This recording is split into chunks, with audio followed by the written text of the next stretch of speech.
আসসালামু আলাইকুম ভিউয়ার্স, কেমন আছেন সবাই? আজকের ভিডিওতে দেখাবো পাতায়ার স্ট্রিট মার্কেটগুলা।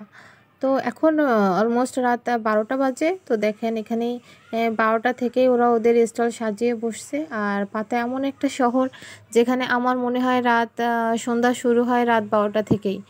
তো আমরা রুমে এসে আমাদের অনেকখানি দেরি হয়ে গিয়েছিল রুমে আসতে। তারপরে আমরা একটু ফ্রেশ হয়ে আমরা ওয়াকিং স্ট্রিটের দিকে যাচ্ছি। তো আমাদের হোটেল রুম থেকে ওয়াকিং স্ট্রিটের দিকে যাইতে এই স্ট্রিট মার্কেটটা পড়ে। এটার দুই পাশ দিয়ে অনেকগুলো ফ্রুটসের দোকান। তারপরে এখানে বিভিন্ন স্ট্রিট ফুডও রয়েছে, ওদের ট্র্যাডিশনাল থাই ফুডও রয়েছে। আর এখানে বাম পাশে দেখেন এগুলো হচ্ছে নেল এক্সটেনশন করার, যেখানে আমাদের দেশে অনেক বড় বড় পার্লারে গিয়ে এক্সটেনশন করা হয়, এখানে ফুটপথে ওরা নেল এক্সটেনশন করানোর স্টল সাজিয়ে বসে আছে। এখানে অনেক টাইপের নেলস রয়েছে, যার যেটা চয়েস অনুযায়ী পছন্দ মতো নিয়ে নিতে পারে। আর এখানে জামা কাপড়ও রয়েছে, যেহেতু এটা একটা ট্যুরিস্ট স্পট, এখানে সব টাইপের জামা কাপড়ই পাওয়া যায়। আর এখানে আরেকটা জিনিস দেখেন, এখানে সব বাইকগুলো কিন্তু রাস্তার মধ্যে পার্কিং করা।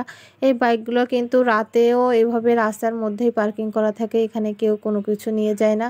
আমরাও যখন বাইক রেন্ট নিয়েছিলাম আমাদের বাইক আমরা হোটেল রুমের সামনে রাত্রে ওখানে পার্কিং করে রেখেছিলাম। আল্লাহর রহমতে কোনো ধরনের কোনো প্রবলেম হয়নি। আর এখানে দেখেন বিভিন্ন টাইপসের ফ্রুট ওরা কেটে প্যাকিং করে সেল করছে, যাতে ট্যুরিস্টরা নিয়ে সাথে সাথে খেয়ে ফেলতে পারে। যেহেতু এটা একটা ট্যুরিস্ট স্পট, তো সব কিছু ট্যুরিস্টের সুবিধার কথা চিন্তা করে এখানে করা হয়। তো আমাদের হোটেল রুম থেকে ওয়াকিং স্ট্রিটটা বেশি দূরে ছিল না, হেঁটে যাওয়া যায়। আর আমরা হেঁটে যেতে যেতে আমাদের এই রাস্তার চারপাশের এই যে স্ট্রিট মার্কেটটা উপভোগ করছিলাম। আমি একবার ভেবেছিলাম নেল এক্সটেনশন করাবো, বাট আমার সাহসে কুলায় নেই, কারণ এসব আর্টিফিশিয়াল কোনো কিছুই কখনোই আমাকে টানে না। তো আমরা দেখি সামনের দিকে যাই, সামনের দিকে গিয়ে ওয়াকিং স্ট্রিটের যে ভিডিওগুলো আছে সেগুলো আপনাদের সাথে শেয়ার করব। আর আমার ভিডিওটি ভালো লাগলে অবশ্যই লাইক কমেন্টস করবেন। আল্লাহ হাফেজ।